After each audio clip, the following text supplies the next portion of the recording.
I really couldn't wait to get on and talk about this, and I'm doing this video not from my apartment. I'm doing this from my workplace just before I leave the office for the day because I wanted to put this jacket out front first and foremost. New York Jets, the 4-2 New York Jets, a team that I can actually say that I'm proud to root for. A team that I have a lot of great friends. They're proud to root for it too. These players, these coaches, I know they're proud to be part of the organization.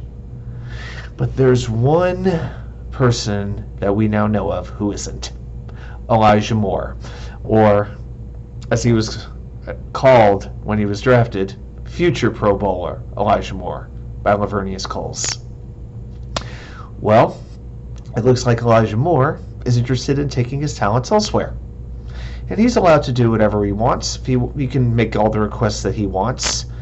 But here's what I have to say to him. What right do you have to do that? What have you done? What have you done to earn it? How is it that in your mind you are quitting on this team after a third of the season? Last year, you were the most targeted Jet player. No one received more passing targets than you did. So now a few games haven't gone your way. The Jets are finding other weapons, which is actually getting their offense to work. We're actually seeing, at times, a dynamic, lethal offense, like an actual 21st century NFL offense. And now you're not part of it, so you're crying the blues, and now you probably want to go reunite with A.J. Brown and go have another love-in with him. You know what, Elijah? Why couldn't you just... Now, of course, we don't know what's going on behind the scenes, but it is very hard for me to imagine that the coaches aren't looking for different ways to get him involved. But I'm not mad at the Jets right now. I'm really not. Because they're coming up with an offense that is showing that it can score points. But for him to not even give this thing a full season is just comical to me. It reeks of selfishness, of entitlement, of being spoiled, and making it all about him. And we've seen Joe Douglas does not have patience for the me players. You could say Jamal Adams was one, but you know what? Jamal Adams was he actually did show glimpses of greatness, and he would take over games. He took over a couple of games as a Jet. Elijah Moore, he's shown glimpses.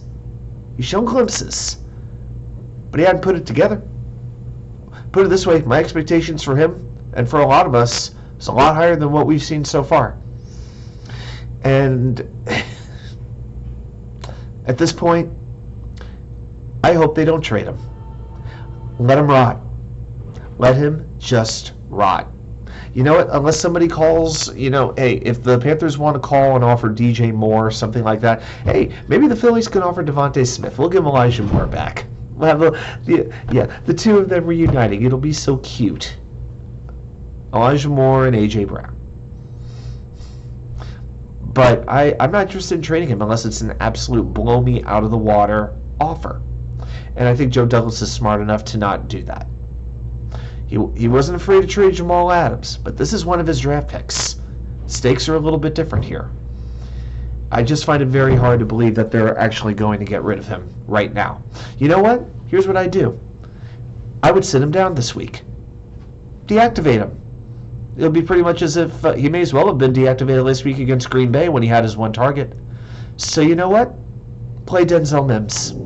Do it. And I'm not one of those Denzel Mims, guys who's been tooting the horn for him. But you know what? I would give Mims a shot this week. Let's see what he can do. He hasn't had the playing time. Let's see what he could do with it. Time to sit Elijah Moore for one game. Let's teach this young man a little lesson in humility because he clearly needs it. I'll be back with more content from the Wicker Chair.